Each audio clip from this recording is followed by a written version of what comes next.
मेरे कुछ बच्चे जिंदगी से हार कर समस्याओं से जूझते जूझते इतने परेशान हो जाते हैं कि मुझसे ये कहते हैं कि बाबा, अब आपसे ये सब नहीं सुलझता तो आप मेरी ज़िंदगी ले लो।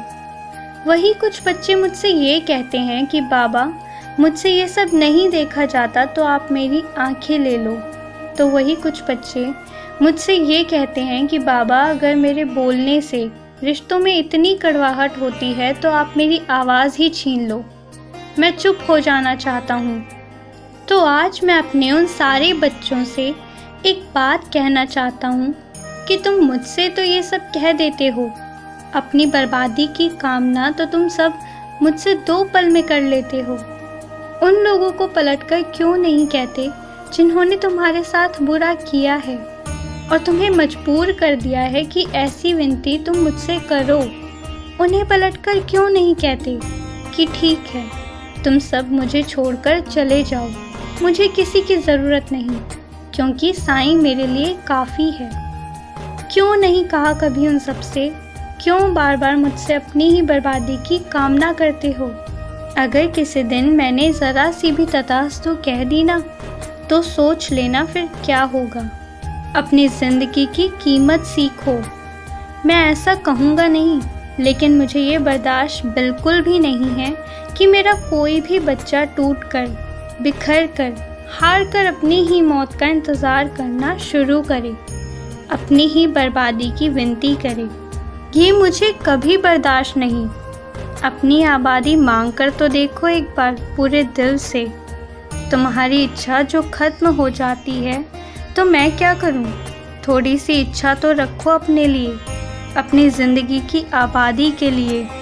अपने आप से मतलब थोड़ा तो रखना सीखो और फिर देखना मैं क्या करिश्मा करूंगा।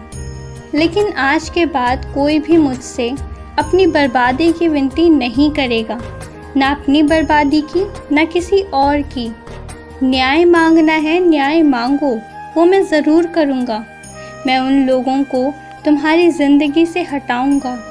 और तुम भी एक बात सीख लो कि जिन लोगों को तुम्हारी कद्र नहीं थी, जिनके लिए तुमने अपनी खुशियों की आहुति दे दी थी, जिनके लिए तुमने अपने सपने पीछे छोड़ दिए थे, और उन्होंने अब जब तुम्हारी कद्र नहीं की तो बार बार उन्हें मदद करने मत जाओ। उन्हें अपनी ज़िंदगी से बाहर निकाल दो। अपनी एक नई ज़िंदगी शुरू करो जहाँ मैं हूँगा और तुम होंगे और होगी तुम्हारी अनंत साईं कृपा। शुरू करो, लेकिन आज के बाद अपने लिए कभी भी बुरा मत कहना, वरना बाकियों को तो मैं बाद में देखूँगा, लेकिन मैं तुमसे नाराज़ हो जाऊँगा। ध्यान रखना इस बात का। मैं तुम्हें खुश देखना चाहता हूँ और आज तुम्हें आशीर्वाद दे रहा हूँ कि तुम खुश ही नहीं, बहुत खुश रहोगे। आने वाले कुछ हफ्तों में तुम्हारे इतने अच्छे से काम बनते चले जाएंगे जो तुमने कभी अंदाज़ा भी नहीं लगाया होगा।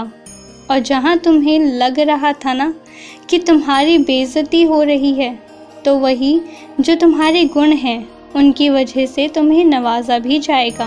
तुम देखते जाओ आगे क्या होगा। बस ईमानदारी बनाए रखना और अपने लिए सर्वप्रथम अपने लिए अच्छा सोचना। खुश रहो, मुस्कुराते रहो। मैं हूँ तुम्हारे साथ हमेशा।